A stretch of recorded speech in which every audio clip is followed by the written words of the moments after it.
안녕하세요 여러분, 김도성입니다. 한일 군사정보협정 때문에 온 나라가 시끌벅적한데요. 정부는 이걸 국민 몰래 꼼수를 부려가면서 의결해놓고 그렇게 중요한 사안인지 몰랐다는 둥 말도 안 되는 소리만 하고 있는데요. 이 사안은 그렇게 가볍게 볼 사안은 아닌 것 같습니다. 어쩌면 우리 자신뿐만 아니라 이 동아시아 전체의 판도를 바꿔놓을 수 있는 물꼬를 튼 것일 수 있기 때문에 이 문제를 박병수 기자와 함께 한번 심층 해부해 보도록 하겠습니다.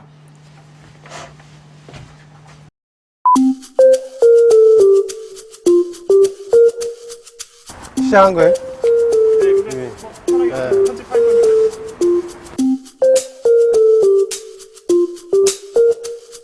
간단하게 그때 소개를 좀 해주셨으면 좋겠습니다. 화요일날 국무회의를 통과를 했죠. 그런데 이제 보통 통상적으로 이제 국무회의를 하게 되면 그 주요 안건 같은 경우에 이제 어떤 안건들이 올라와 있다라는 걸 기자들한테 미리 알려줘요. 자료를 통해서 이런 것들이 있다고. 근데 이제 거기에 빠져 있었어요. 그리고 이제 국무회의가 끝나고 나면 대체적으로 와서 브리핑을 한 번씩 합니다. 근데 이제 그때도 이제 전혀 얘기가 없었죠. 통과하고 국무회의에서 의결이 된 뒤에 이제 외교부에서는 그 일본 쪽 정부에 알려줬어요. 우리 이거 통과시켰다. 근데 이제 국민들한테는 얘기를 안 한 거죠. 그 다음날 아침에 이제 언론에 한 신문사가 그 한일 군사정보보호협정이 다음 주에 국무회의에 상정될 거다라는 기사가 나왔어요. 오보였죠. 사실상은 오보였지만 어쨌건 기자들이 그 기사가 나오니까 정부 이제 당국자들을 상대로 해서 이게 이 기사가 맞냐 틀리냐를 가지고 이제 물어봤던 거죠. 그제서야 이제 언론 당국자가 사실은 뭐 어제 통과가 됐다, 이미 처리됐다 이렇게 된 거예요. 사정이. 황당하셨겠습니다, 기자들. 조금 뭐 황당 안 할 국민이 없을 것 같은데 그런 상황에서는 다들 황당했을 것 같고. 얘기하는 것들이 이제 네티즌 입장에서는 그게 중요하지 않더니 무슨 말이야 이런. 그러니까 이제 그렇게 변명을 했죠. 그게 그렇게 중요한 문제인지 몰랐다. 말이 안 되는 거죠, 그죠? 제 생각에는 아마 뭐 달나라에서 봤거나. 근데 제 기억으로는 제가 뭐 기자 생활 이제 뭐 한 20년. 제 기억으로는 비공개로 그런 식으로 이렇게 큰 국민적 관심을 모으고 그동안 논란이 계속 돼왔고 이런 것이 저런 식으로 비공개로 이렇게 비밀리에 국민 몰래 통과됐다, 처리됐다 기억이 없습니다. 그래서 굉장히 이례적인 이례적인 방식이었다 이런 아주 비정상적인 거였고. 그 내용은 가르쳐 주나요? 협정 내용이 구체적으로? 정부가 공개를 하진 않았어요. 정부 설명은 이게 이제 역시 이제 외교 문제이기 때문에 당사국이 있는 거여서 협정 체결 전까지는 공개하기 어렵다라는 게 이제 정부 입장이고, 협정이 체결되면 이제 직접 이제 서명을 해서 서명이 되고 발효가 되면 당연히 공개가 된다, 이제 이런 입장입니다. 공개 안 한다라는 건 아닌데 이제 지금은 할 수 없다라는 거고, 대신 그 이전에 다른 나라와 맺었던 러시아하고 맺은 거를 가져와서 이거 비슷하다, 내용이 큰 차이 없다 이렇게 하면서 대충 내용을 설명을 했습니다.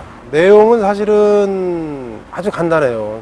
어떻게 보면 아주 초보적이고 아주 기초적인 거예요. 그러니까 우리가 반드시 의무적으로 어떤 종류의 정보를 줘야 된다라든가 구체적으로 그 제공해야 될 정보를 뭐 명시하거나 그런 건 없습니다. 우리가 뭐 그 협정을 맺었다고 해서 꼭 정보를 줘야 된다는 건 아니에요. 그런 건 없어요. 다만 이제 어떤 거냐면 우리가 정보를 줄 때 어떤 절차를 거쳐서 어떤 방식으로 주고 그거를 그럼 상대국은 어떤 식으로 관리를 해야 되느냐, 뭐 이런 틀들이에요. 그러니까 그리고 이제 우리가 제공한 정보는 정보 제공자의 동의 없이는 뭐 정보 제공에 맞는 목적 이외의 다른 방법으로 쓰거나 뭐 제3자에게 넘기거나 유출하거나 이렇게 할 수 없다, 뭐 이런 여러 가지 이제 규정들. 그러니까 프로토콜이라고 얘기하는데 틀이죠. 기본적인 어떤 절차 이런 것들을 닮은 거죠. 전문가들은 여러 가지로 뭐 이런저런 우려의 뜻을 많이 전하시던데, 정부 설명은 그동안 일본과 우리나라가 비공식적으로 정보 교환해온 거를 좀 공식화해서 딱 틀을 만들기 위한 이제 조처다 이렇게 얘기를 하는데, 최근에 이제 안보 상황이라든가 안보 환경의 변화, 동북아를 중심으로 해서 이렇게 움직임의 그 큰 흐름의 맥락에서 보면 그렇게 단순히 넘기기는 좀 어렵다. 이제 이런 판단들을 하는 거죠. 전문가들도 그렇고, 이제 실제 91년에 한미 정보보호협정이 91년에 체결됐다고 그러더라고요. 그 전문가들은. 예. 근데 그때도 왜 그거를 했냐면은 미국으로부터 그 위성 정보를 직접 받기 위해서 했다라는 거예요. 그 위성 정보라는 걸 직접 받으면은 이제 미국에서도 이 정보가 자기들이 원치 않는 방향으로 쓰여지는 거에 대한 통제가 필요하니까 이제 그걸 했다라는 거예요. 근데 그건 무슨 얘기냐면 이 정보의 양이 기존에 이제 비공식적으로 주는 것보다 주는 것으로는 이 통제할 수 없을 정도로 이제 정보의 양이나 질이 변화가 생겼으니까 그거를 이제 틀을 만들기 위해서 그 제공했다라는 이제 그 협정 자체가 그런 거라는 거죠. 그러니까 그거를 원용해서 지금 사태를 풀어보면 이렇게 그릇만 이렇게 보이는 것 같지만 사실 그 그릇을 준비한 이유는 뭔가 담기 위해서 왔다 이거죠. 뭔가 담을 만한 그런 변화가 필요하다고 느꼈기 때문에 했더라는 거라고 보는 거죠. 그래서 이제 이런 것들이 첫발이라는 거고, 예를 들면 이제 오락실 앞에서 어떤 아이가 동전을 바꾸고 있으면 그거 왜 바꾸겠느냐. 그거는 얘가 아무리 자기는 그 동전을 딴 데 쓰려고 바꿨다 얘기를 하더라도 그 전후 맥락이라는 거 이런 거를 보면 그건 뻔한 거다. 예를 들면 이게 이제 체결이 돼서 한일 간의 정보를 그러면 한다 쳐. 그러면 그게 그 정보가 과연 한국의 국가 안보에 얼마만큼 큰 이익이 올 것이냐. 그렇게 별게 없을 수 있다. 예를 들면 이제 우리가 일본 자위대로부터, 예를 들면 군사정보니까 자위대로부터 얻을 수 있는 정보는 정부 쪽에서 얘기하는 거는 이제 일본이 보통 이제 정보자산이라고 표현을 해요. 군사적 정보자산이 우리보다 우수하다. 예를 들면 공중 조기경보 통제기 이런 거 있지 않습니까? 그런 것도 6대인가 일본이 갖고 있고, 그 밖에 이 위성 정보라든가 그런 정보들을 우리가 이제 일본으로부터 받을 수 있다. 이런 게 이제 제일 큰 이유예요. 그 다음에 이제 나오는 것 중에는 이제 북한의 핵 활동, 해외에서 벌어지는 핵 활동, 핵 관련 물질을 수입한다든가 수출한다든가 이런 거 관련된 일본이 갖고 있는 정보가 있으면 그거 활용할 수 있다. 이런 얘기들을 하는데, 하여튼 그런 정보에 대해서 의혹을, 그렇게 쓸모 있는 정보가 있겠냐라고 의혹을 제기하는 전문가들이 꽤 있고요. 아까 얘기했던 이제 공중조기기 통제 경계 통보기 같은 경우에는 전시 상황에서 이게 함정이나 이런 비행기가 이제 수십 대, 수백 개 이렇게 떴을 때 식별해서 통보해주고 관리해주고 이렇게 조정하고 이런 기능이 주된 어떤 전술적 의미가 큰 거지, 그 이외에 다른 군사적 어떤 정보를 얻는다라는 거는 지금 상황에서 우리가 필요한, 그러니까 그거는 별로 큰 도움이 안 될 거다라고 얘기하는 사람들이 있어요. 왜냐하면 목적 자체가 그렇게 있어요. 미국은 지금 우리한테 핵우산까지 제공해 주잖아요. 그죠? 핵까지 포함한 대북 억지력을 지금 제공해 주고 있고, 그 억지력이 그럼 작동이 잘 안 되냐? 그런 건 아니란 말이에요. 억지력이 충분히 작동이 되고 있고 잘 들어가는데, 굳이 일본이라는 자산을 끌어들여서 정보가 우리가 필요하다 이렇게까지 얘기할 이유가 뭐가 있느냐, 이런 얘기들을 해요.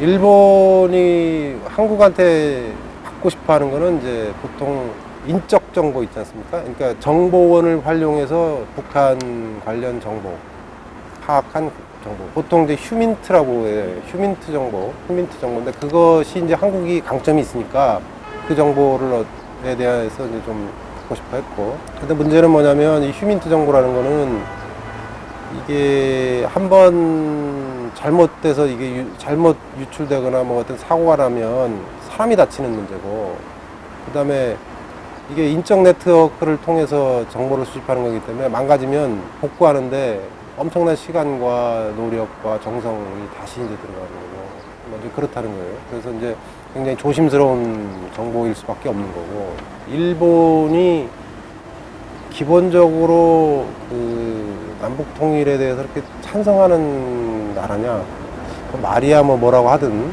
게다가 최근에 일본 정세는 대체적으로 일본 정치인들이 북한 때리기, 북한 위협 부풀리기 이런 걸 통해 정치적으로 활용해서 자기의 어떤 정치적 생명을 연장하려고 하는 그런 경향도 좀 보이게 된다는 거죠.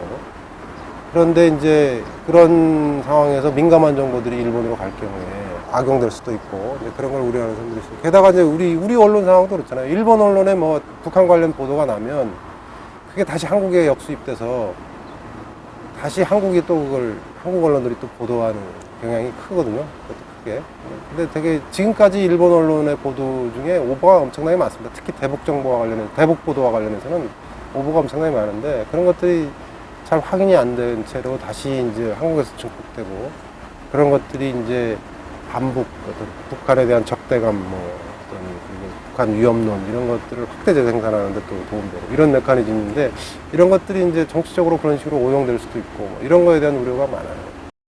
플러스트 그렇죠. 회의 이후에 이제 말하자면 이게 미국의 살등 등 떠밀려서 우리가 하고 있는 그림이 아니겠느냐 뭐 이런 작년 2월 달에 이제 한일 국방장관회의를 서울에서 했어요. 그때 이제 합의가 이제 2개 상호군수 정보 보호 협정하고 군수 상호 지원 협정 2가지를 추진하기로 이제 얘기가 됐었죠.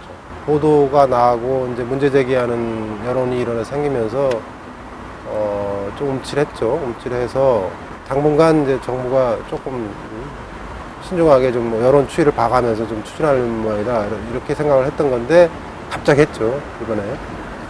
근데 그 사이에 그럼 무슨 일이 있었냐?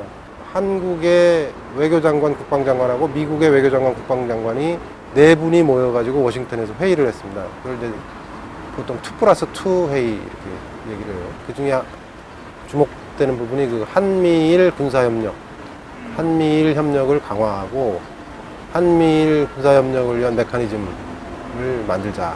계속해서 그런 거를 원해오지 않았었냐요? 이 중동 쪽의 말하자면 안보 중심을 동아시아로 옮겨와서 뭐 중국과의 어떤 견제 뭐 이런 것들을 그 전부터 계속 그렇죠. 그러니까 이게 이제 큰 틀에서 이제 한일정보보호협정을 이제 큰 틀에서 봐야 한다는 것도 이제 그런 거죠. 이게 이제 미국이 푸시했던 거고, 그래서 미국이 생각하는 거는 정치 군사적 대중국 견제 큰 축은 2가지입니다. 그러니까 하나는 한미일 군사협력 강화, 다른 축은 미국, 호주, 일본 삼각 군사협력 강화입니다. 이 2개의 축을 가지고 이제 기본 축으로 해서 이제 그 동남아 국가들과 뭐 필요에 따라 연대해서 중국을 압박하고 견제하겠다 이런 축이거든요.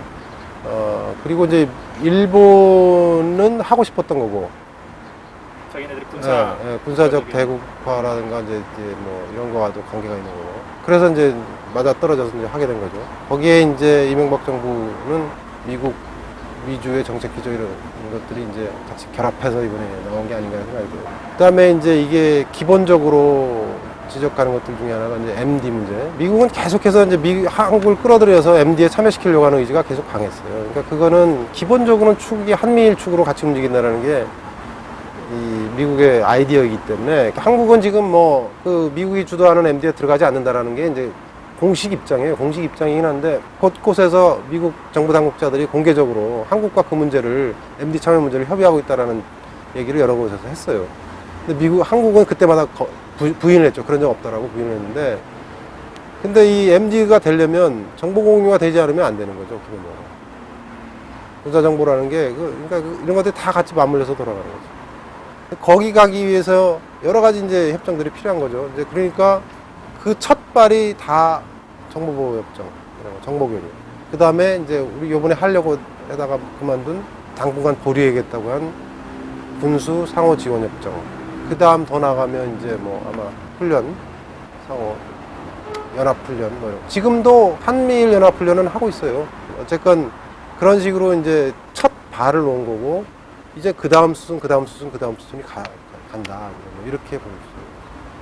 일본이 계속 꾸준히, 그건 꽤 오래됐지만 꾸준히 추진하고 있는 것 중에 하나가 그 자위대를 보통군대로 만들겠다라는 그 우익들을 중심으로 해서 그런 의도가 있고, 미국이 또 펌프질을 하고 있어요, 미국이. 근데 이번 이제 한일 간의 정보보호협정이 갖는 일본 국내 정치의 의미가 이제 거기에 있다고 봐요. 그러니까 이건 일본 자위대의 보통군대와에 우리가 일조한다. 그것도 바로 일본군의 그 강제점령 피해를 받은, 그리고 그 강제점령의 피해에 대해서 한 번도 사과하지 않은 공식 사과에서 책임을 인정하지 않고 있는 그런 일본 정부의 군대를 다시 정상군대에서 강화시키는데 우리가 일조하고 있다. 이 조약이. 그런 의미도 있어요. 국내 정치적으로. 그러니까 이거는 참 아이러니죠. 그죠? 그걸 이 정부가 하고 있는 거예요. 정말 말이 안 돼요.